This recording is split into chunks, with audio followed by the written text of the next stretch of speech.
प्रदेश में हर प्रकार के अपराध भी काफी ज्यादा बढ़े, खासकर दलित व महिलाएं भी इस सरकार में कतई भी सुरक्षित नहीं रही है। लेकिन मीडिया में इनके आंकड़ों को ज्यादातर दबा दिया जाता है कि आगरा में तो इतना बुरा हाल है दलितों का कि पुलिस की कस्टडी में तो दलित वर्ग के एक नवयुवक को मार दिया जाता है। जाति, धर्म व राजनीतिक द्वेष की भावना के तहत जिन लोगों को खासकर धरना प्रदर्शन आदि के नाम पर जबरदस्ती गलत धाराओं में फंसाकर उन पर अनेकों केस चलाए हुए हैं वर्तमान भाजपा सरकार में, तो उन मामलों की भी सही से जांच करा के उनके केस भी खत्म किए जाएंगे। सन 2007 की तरह ही बीएसपी की अपनी पूर्ण बहुमत की सरकार जरूर बनाना है, तभी फिर प्रदेश में जहां अमन चैन कायम होने के साथ साथ सभी धर्मों व वर्गों के लोगों का भी सही से विकास व उत्थान आदि हो सकता है।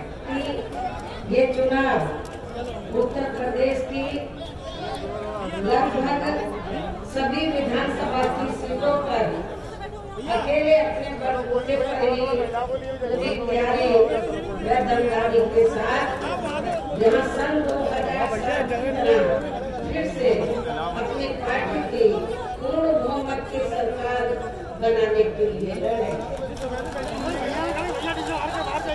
ताकि आपको वर्तमान में भाजपा के चल रहे जातिवादी, संकीर्ण, अहंकारी व तानाशाही वाले शासन से मुक्ति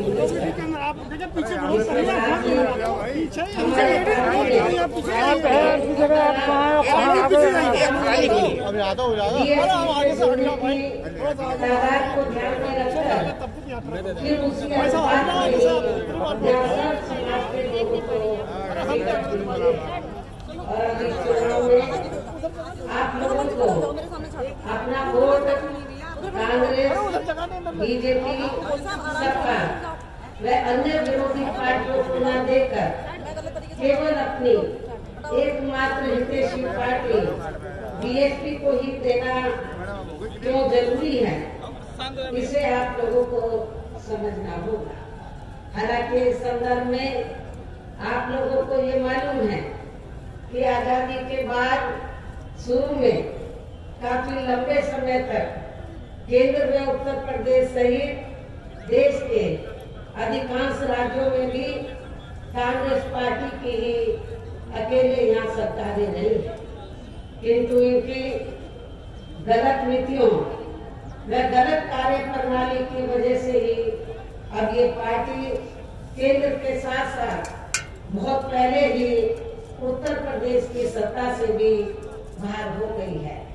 इसके साथ ही ये पार्टी जबरदस्त जातिवादी होने के कारण शुरू से ही हर मामले में यहाँ दलित, आदिवासी व अन्य पिछड़ा वर्ग विरोधी पार्टी भी रही है और अभी भी है, जिस कारण केंद्र में रही इस कांग्रेस पार्टी की सरकार ने इन वर्गों के मसीहा व भारतीय संविधान के मूल निर्माता परम पूज्य बाबा साहब डॉक्टर भीमराव अम्बेडकर को भारत रत्न की उपाधि से भी सम्मानित नहीं किया था, जिसके लिए वो हर प्रकार से पात्र भी थे।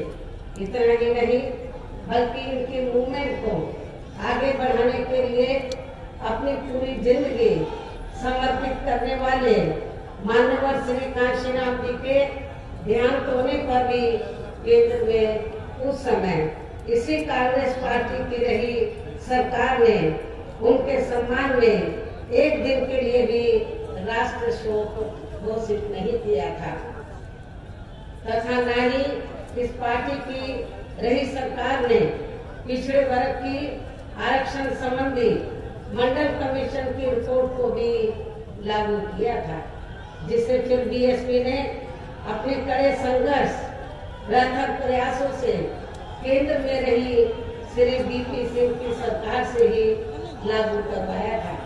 साथ ही इसी सरकार में ही बाबा साहब डॉक्टर भीमराव अम्बेडकर को भी भारत रत्न की उपाधि से सम्मानित किया गया था, जो इनके अपार अनुयायियों की वर्षों से ये दिली चाहत भी थी। लेकिन अब केंद्र व अधिकांश राज्यों की भी सत्ता से बाहर होने के बाद यही कांग्रेस पार्टी खासकर दलितों, आदिवासियों व अन्य पिछड़े वर्गों के वोटों की खातिर आए दिन किस्म किस्म की नाटकबाजी करती रहती है, जबकि इन वर्गों के मामले में इस पार्टी की सच्चाई तो ये है कि कांग्रेस पार्टी जब सत्ता में होती है और इनके अच्छे दिन होते हैं तो तब इस पार्टी को इन वर्गों का विकास का उत्थान आदि याद नहीं आता है तथा न ही इनको महिलाओं की भी भागीदारी याद आती है। इतना ही नहीं बल्कि इस पार्टी के बाद खासकर यहाँ सपा व बीजेपी आदि की बनी सरकार में भी यूपी की जनता हर मामले में हर स्तर पर काफी ज्यादा दुखी रही है। सपा की सरकार में तो अधिकांश यहाँ गुंडों, बदमाशों, माफियाओं व अराजक तत्वों एवं सरेआम लूट खसोट करने वालों का ही राज रहा है, जिसकी खास वजह से ही इस सरकार में आए दिन जहाँ जाति व धर्म के नाम पर तनाव व दंगे आदि ही होते रहे हैं। इस मामले में पश्चिमी यूपी का मुजफ्फरनगर कांड इसका खास उदाहरण है। प्रदेश में विकास के कार्य भी ज्यादातर यहाँ एक विशेष क्षेत्र व एक विशेष समुदाय के लोगों तक ही सीमित होकर रह गए। और इतना ही नहीं, सपा की सरकार के चलते दलित व अति पिछड़े वर्गों के लोगों के साथ तो हर स्तर पर सोतेला रवैया अपनाया गया है। आप लोगों को ये मालूम है कि जब सपा पावर में आई तो सपा सरकार ने एक काम ये किया सबसे पहले सत्ता में आते ही कि हमारी पार्टी की सरकार ने जो दलित और अन्य पिछड़े वर्ग में समय समय पर संत गुरु और महापुरुष हुए तो उनको आदर सम्मान देने के मकसद से उद्देश्य से हमारी पार्टी की सरकार ने जिन नए जिलों के नाम इनके नाम से रखे, नई योजनाओं के नाम इनके नाम से रखे तो उनको बदल दिया। और इतना ही नहीं, मैं सरकारी कर्मचारियों को भी ये बताना चाहती हूँ कि जब पदोन्नति में आरक्षण को लेकर तो पार्लियामेंट में बिल आया तो यही समाजवादी पार्टी थी जिसने इस बिल को फाड़ दिया था और इस बिल को पास नहीं होने दिया ताकि जो दलित वर्ग के लोग हैं उनको पदोन्नति में आरक्षण की सुविधा न मिल सके।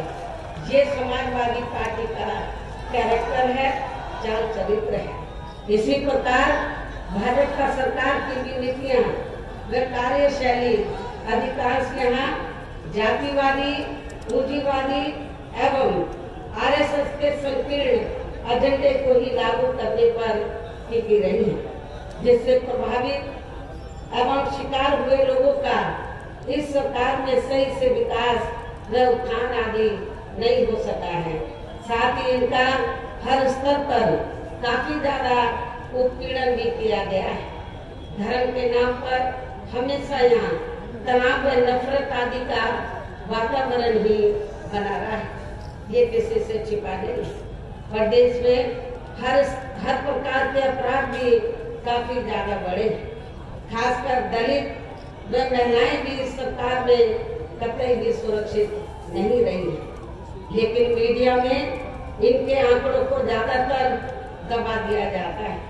आपके आगरा में तो इतना बुरा हाल है दलितों का कि पुलिस की कस्टडी में तो दलित वर्ग के एक नवयुवक को मार दिया जाता है, ये भी किसी से छिपा नहीं। इसके अलावा प्रदेश में गरीबों, मजदूरों, बेरोजगारों व अन्य मेहनतकश लोगों के साथ साथ दलितों, आदिवासियों, अन्य पिछड़े वर्गों, मुस्लिम एवं अन्य धार्मिक अल्पसंख्यक समाज के लोगों के हित व कल्याण के लिए वर्षों से जो भी यहाँ सरकारी योजनाएं चल रही थी, तो उनका भी इन्हें इस सरकार में सही से पूरा लाभ नहीं मिल सका है। खासकर दलितों व पिछड़ों को आरक्षण का भी पूरा लाभ नहीं मिल सका है, क्योंकि इन्होंने ज्यादातर सरकारी कार्य प्राइवेट सेक्टर के जरिए ही कराए हैं, जिसमें इनके लिए आरक्षण की कोई भी व्यवस्था नहीं है।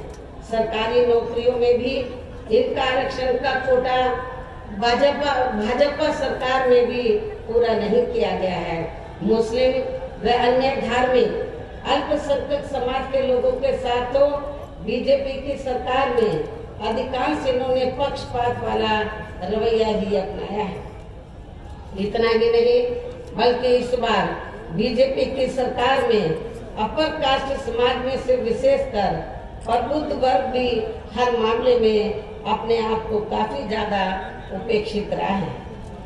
इसके अलावा इनके गलत आर्थिक नीतियों के कारण यहाँ गरीबी, बेरोजगारी व महंगाई आदि भी काफी ज्यादा बढ़ी है। खासकर चुनाव घोषित होने से पहले तो डीजल, पेट्रोल व रसोई गैस आदि की आए दिन बढ़ी कीमतों ने भी जनता की काफी ज्यादा मुश्किलें बढ़ाई हैं और ऐसा लगता है कि चुनाव खत्म होने के बाद उन्हें इनकी कीमतें बढ़ा दी जाएंगी। इसके साथ साथ उत्तर प्रदेश सहित पूरे देश के किसान भी केंद्र सरकार की गलत नीतियों के कारण काफी ज्यादा दुखी व परेशान रहे हैं और अभी भी परेशान हैं। प्रदेश में बेरोजगार लोगों को रोजगार नहीं मिलने के कारण ही ज्यादातर इनको पलायन भी करना पड़ा है।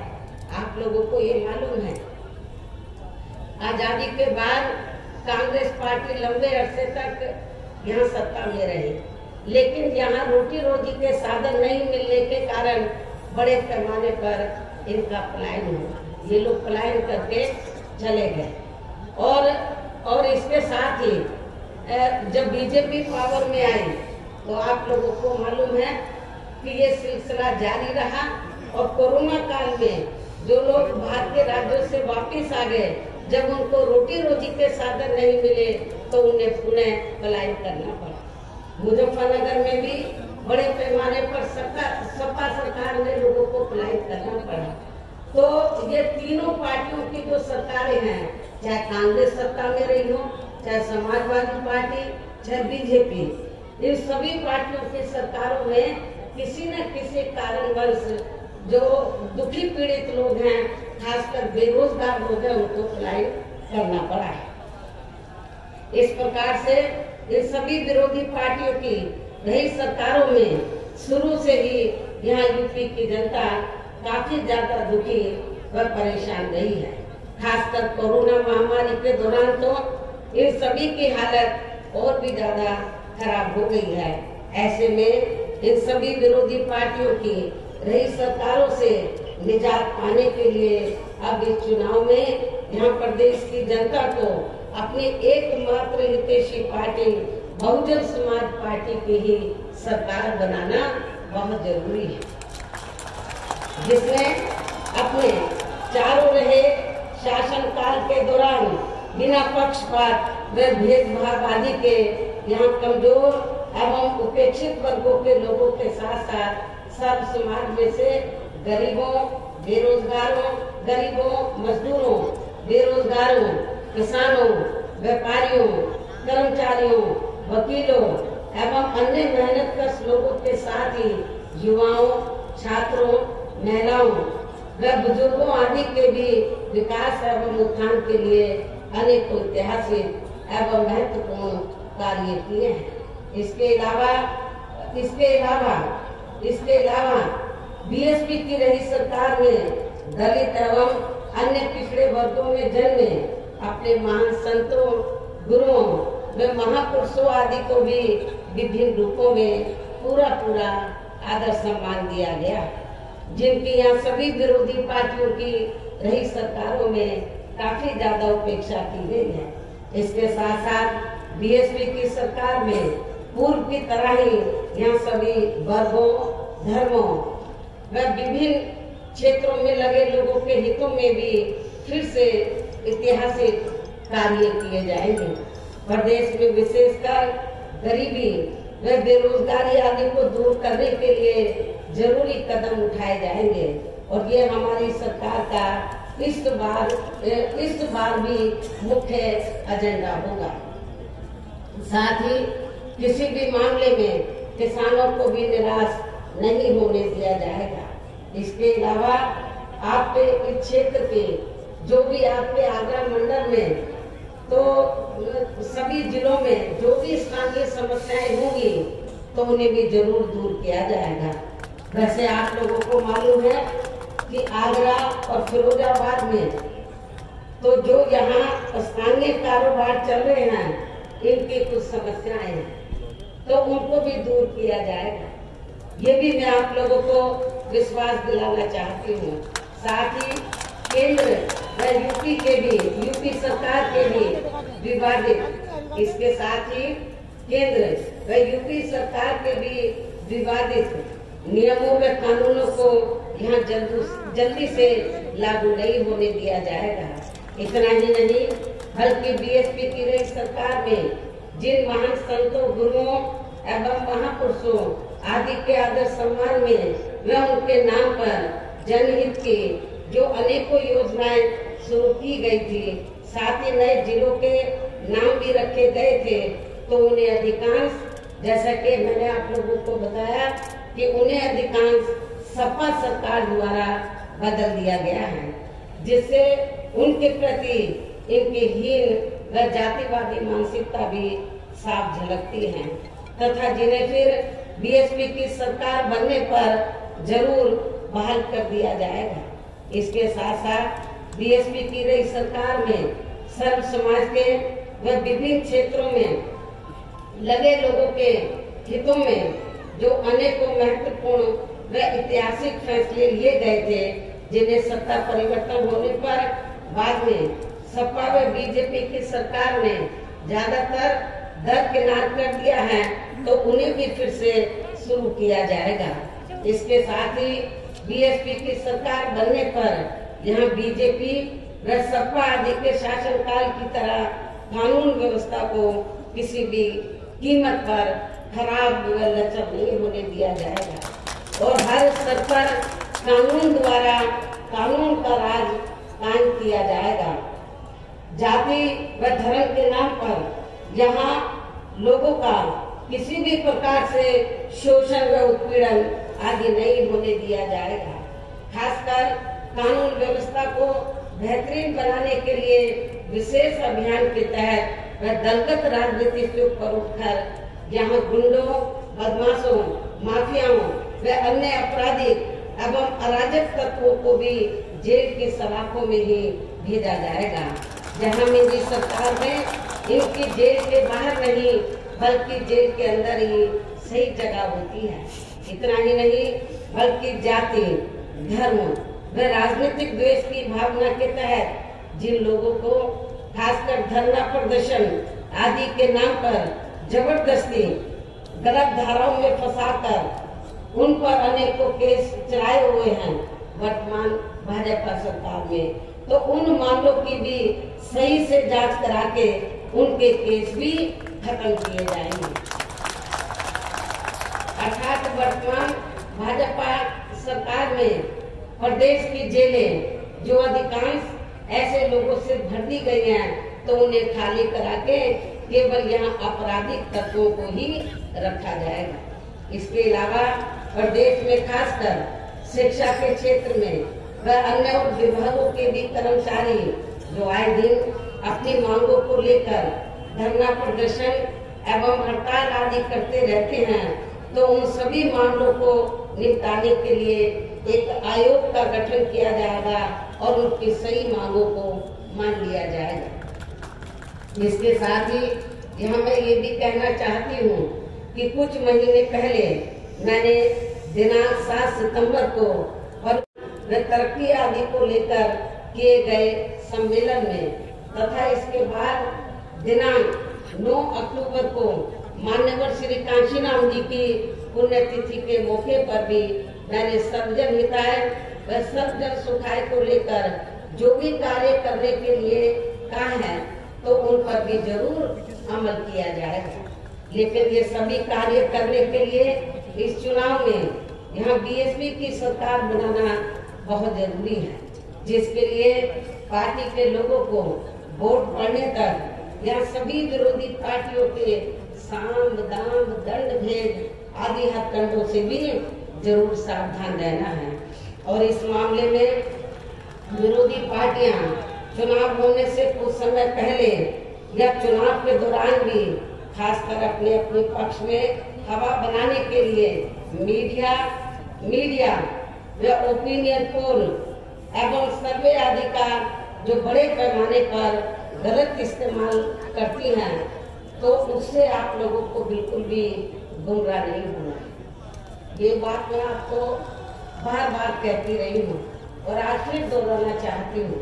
इतना ही नहीं बल्कि इस बार कुछ जातिवादी मीडिया ने इस चुनाव में हमारी पार्टी के लोगों का मनोबल गिराने में भी ये कहकर कोई कसर नहीं छोड़ी है कि इनके नेता कहीं नजर नहीं आ रहे।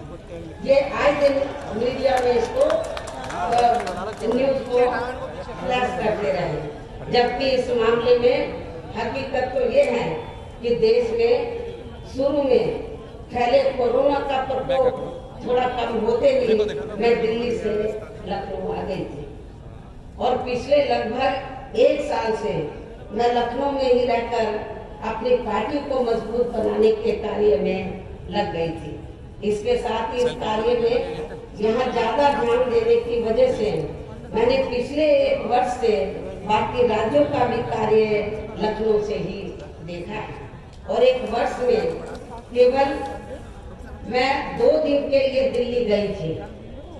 1 वर्ष में केवल मैं 2 दिन के लिए दिल्ली गई थी जब मेरी मदर की मृत्यु हो गई थी और इस 1 वर्ष के दौरान मैंने यहाँ पार्टी को फिर से पोलिंग बूथ स्तर तक कैडर के आधार पर यहाँ सही से खड़ा किया। आप लोगों को मालूम है कि पहले जो कमेटियां बनी थी तो ज्यादातर फर्जी थी। केवल हमारे लोग बता देते थे, नीचे के स्तर के पदाधिकारियों को खुद जाकर कमेटी नहीं बनाते थे। इस बार मैंने सख्त निर्देश दिए कि कमेटी सही होनी चाहिए और जो बड़े बड़े पदाधिकारी हैं वो भी जाकर कमेटी बने। ये भी मैंने कहा। तो इस कहने का तात्पर्य ये है कि इस 1 वर्ष के दौरान मैंने यहाँ पार्टी को फिर से पोलिंग बूथ स्तर पर कैडर के आधार पर यहाँ सही से खड़ा किया तथा सर्व समाज के काफी नए लोगों को भी तैयार किया है।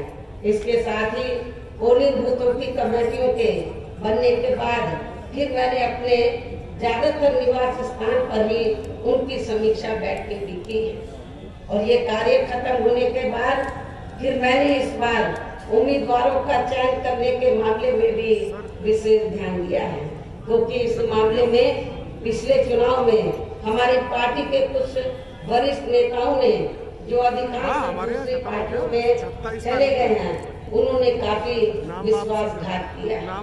पिछली बार चुनाव में उन्होंने काफी विश्वासघात किया, न जातीय समीकरण का ध्यान रखा, बल्कि सुनने में तो ये आया कि दूसरी पार्टियों के उम्मीदवारों से साठगांठ करके हमारे नेताओं ने ज्यादातर डमी कैंडिडेट खड़े कर दिए, जिसकी वजह से पिछले विधानसभा चुनाव में हमारी पार्टी का अच्छा रिजल्ट नहीं आ सका। इस चीज का मैंने विशेष ध्यान दिया इस बात की तरफ और मैंने ये फैसला लिया कि इस बार मैं ये कार्य अपने देखरेख में खुद करूँगी। 403 विधानसभा की सीटें हैं, एक एक सीट पर मैं उम्मीदवार से खुद मिली हूँ, अपने रेजिडेंस पर उनका पूरा परिचय लिया तो तब मैंने उनका टिकट फाइनल किया है, ताकि पिछले चुनाव की तरह हमारे साथ कोई धोखा न हो जाए। और इसके बाद जैसे ही मैं इस कार्य से कल मैं फ्री हुई इस कार्य से, तो आज मैं अपनी पार्टी के उम्मीदवारों को जिताने की अपील करने के लिए यूपी की दलितों की खास राजधानी आगरा में आप लोगों के बीच में आए हैं।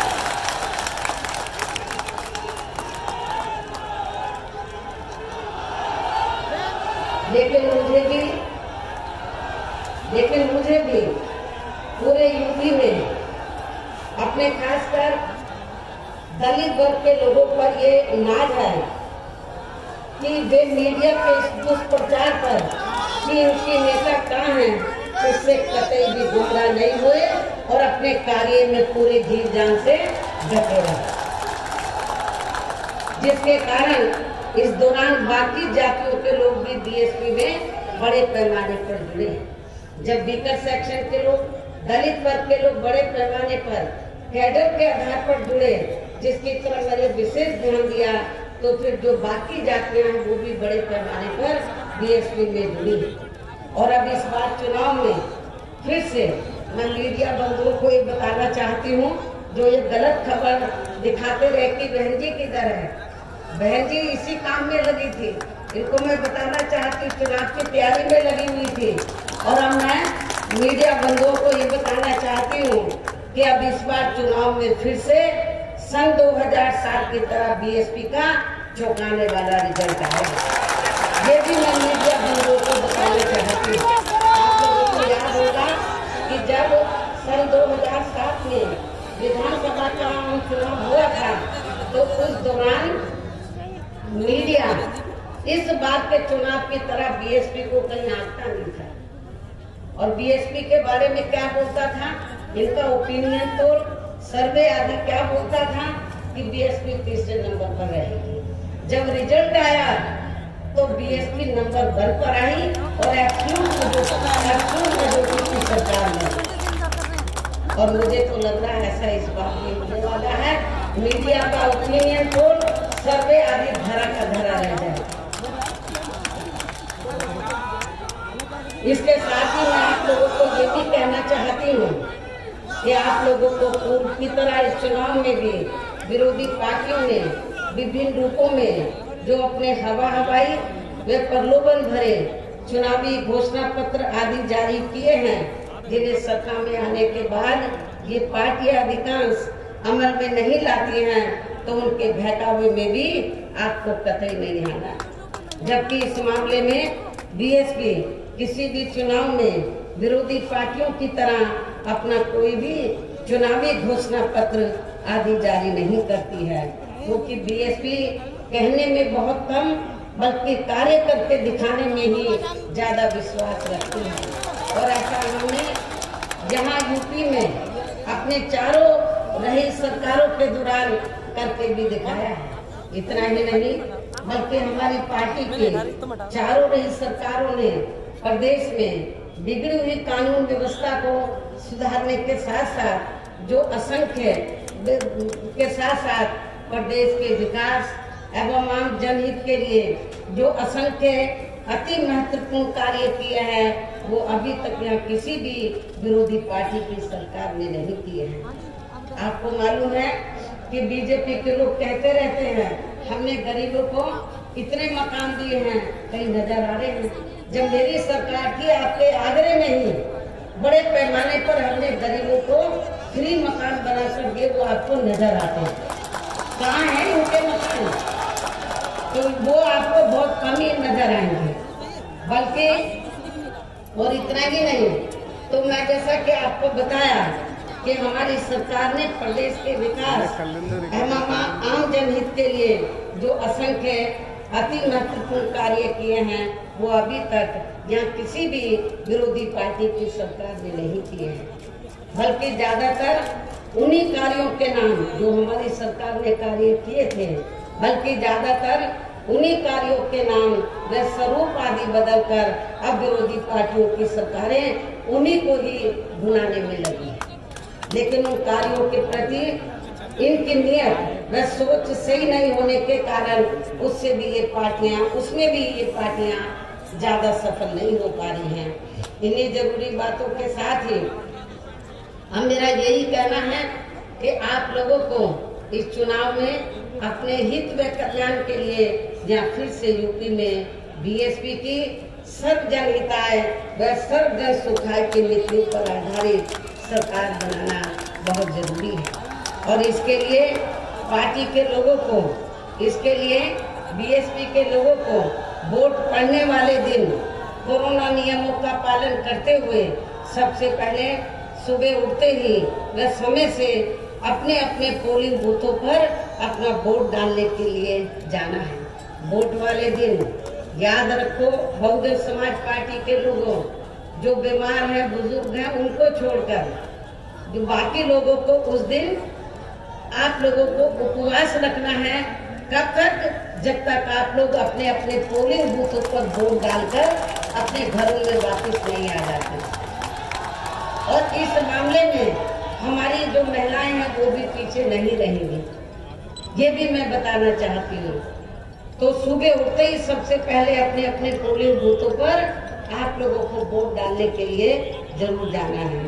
इसके साथ ही आपका वोट अन्य कोई व्यक्ति डाल न सके, इसका भी आप लोगों को खुद ही ध्यान रखना है। इसके साथ साथ अपनी पार्टी का कोई भी वोट पड़ने से ना रह जाए, तो उसका भी पार्टी की हर पोलिंग बूथ की कमेटी को विशेष ध्यान रखना है। और अब अंत में मेरी बीएसपी के लोगों से यही अपील है कि पार्टी ने या आपके क्षेत्र में, आपके आगरा मंडल में जिन भी विधानसभा की सीटों पर अपने उम्मीदवारों को चुनाव के मैदान में उतारा है, जो यहाँ आपके बीच में मौजूद भी है। हमारे आगरा मंडल के जो प्रत्याशी हैं, तो जहाँ जहाँ से भी वो चुनाव लड़े हैं, तो जिनको हमने चुनाव के मैदान में उतारा है, ये आपके सामने जो स्टेज बना है, आपके बीच में जहाँ खड़े हुए हैं और आप लोगों से वोट की अपील कर रहे हैं। और बीएसपी के जो ये उम्मीदवार हैं, तो उनको जिताने के लिए आप लोगों से अपील कर रहे हैं, जो यहाँ आपके बीच में मौजूद हैं। तो उन्हें आप लोगों को वोट वाले दिन अपने पार्टी के हाथी चुनाव चिन्ह के सामने वाले बटन को दबा के जरूर जिताना है। बीएसपी का चुनाव चिन्ह क्या? हाथी। और आपकी आबादी हाथी की तरह विशाल है। आप लोगों को अपनी विशाल आबादी को वोट बहुत ज्यादा है। हाथी चुनाव चिन्ह के सामने वाले बटन को दबाकर इनको जरूर कामयाब बनाना है। अपनी पार्टी के लोगों को, जो जिम्मेदार लोग हैं, उनको ये बताना है, क्षेत्र इस मंडल के लोगों को, कि बीएसपी ने अपनी सरकार के दौरान जो कार्य किए हैं, मेरे ख्याल आजादी के बाद किसी भी पार्टी की सरकार ने उतने कार्य नहीं किए। चाहे डेवलपमेंट का मामला है, चाहे लॉ एंड ऑर्डर का मामला है। और इतना ही नहीं, जिन हमारे संतों, गुरुओं और महापुरुषों को वर्षों से आदर सम्मान नहीं मिला था, उन्हें भी हमारी पार्टी की सरकार ने पूरा आदर सम्मान दिया। और जब आप लोग पहले का लखनऊ आप लोगों ने देखा होगा, और मेरे लोग बाहर के राज्यों से आते हैं, विदेशों से आते हैं, कहते हैं कि ये तो लखनऊ की तस्वीर लखनऊ की तस्वीर बदल गई। और इतना ही नहीं, आपके आगरा मंडल में भी मैंने काफी काम किया। लोग कहते हैं कि मथुरा धार्मिक स्थल है, मथुरा जिला में मंदिर है, मस्जिद है, गुरुद्वारे हैं और बौद्ध विहार है, सब हैं। लेकिन उसको, उस धार्मिक स्थल को, उस जिले में विभिन्न धर्मों को मानने वाले लोग रहते हैं, विभिन्न धर्मों के। लेकिन उस जिले का जो थोड़ा घना विकास हुआ, मेरी सरकार में हुआ, उसके बाद मथुरा जिले का कोई विकास नहीं हुआ। ये भी मैं मथुरा के लोगों को बताना चाहती हूँ। केवल मीडिया में हवाई बातें करते रहते हैं और लोगों को धर्म की आड़ में, उनके जो भावनाएं हैं, तो उनकी भावनाओं की आड़ में तो लोगों का वोट लेने का प्रयास करते हैं। लेकिन हकीकत में जमीनी तौर पर वहाँ पर कोई विकास का काम वर्तमान भारतीय जनता पार्टी की सरकार में नहीं हुआ। यही सपा सरकार का हल था। और बीजेपी को खुश नहीं करना है, ज्यादातर वो मीडिया में ढूंढते रहते हैं। विकास के कार्य आप लोगों ने देखे हैं, कहीं आपको विकास नजर आया? आप लोगों का अपना पूरे 5 साल के अंदर कोई आपका विकास नहीं हुआ। आप लोगों के साथ जुल्म जाती हुई है। विकास को सब मिलता हुआ है जो बड़े बड़े पूंजीपति हैं, जो बड़े बड़े धंधा सेठ हैं, जो RSS के लोग हैं, उनका विकास हुआ है। आप लोगों का विकास नहीं हुआ है। यदि आप लोग चाहते हैं कि आप लोगों का विकास हो, सर्व समाज का विकास हो, तो आप सभी धर्मों के लोगों का विकास हो, सभी जाति के लोगों का विकास हो, तो फिर आप लोगों को बहुजन समाज पार्टी के आगरा मंडल से जो हमने अपने प्रत्याशी चुनाव के मैदान में उतारे हैं, तो उन्हें अब आप लोगों को वोट वाले दिन अपनी पार्टी के हाथी चुनाव चिन्ह के सामने वाले बटन को दबा के जरूर जिताना है। और फिर से आपको यहाँ सन 2007 की तरह ही BSP की अपनी पूर्ण बहुमत की सरकार जरूर बनाना है। तभी फिर प्रदेश में जहाँ अमन चैन कायम होने के साथ साथ सभी धर्मों व वर्गों के लोगों का भी सही से विकास व उत्थान आदि हो सकता है। साथ ही यहाँ अन्याय, अपराध, भय व भ्रष्टाचार मुक्त एवं विकास युक्त वातावरण भी पैदा हो सकता है। और तभी फिर यहाँ परम पूज्य बाबा साहब डॉक्टर भीमराव अम्बेडकर एवं मान्यवर श्री कांशीराम जी आदि का भी सपना सही साकार हो सकता है। और इस उम्मीद के साथ ही अब मैं ये कहना चाहूंगी, क्या कहना चाहूंगी कि अब आपको हर पोलिंग बूथ को जिताना है, BSP को सत्ता में लाना है। आप लोगों को हर पोलिंग बूथ को जिताना है, BSP को सत्ता में लाना है। इस विश्वास के साथ ही अब मैं पुनः अपनी पार्टी के उम्मीदवारों को जिताने की पुरजोर अपील करते हुए अपनी बात यही समाप्त करती हूँ। जय भीम, जय भारत।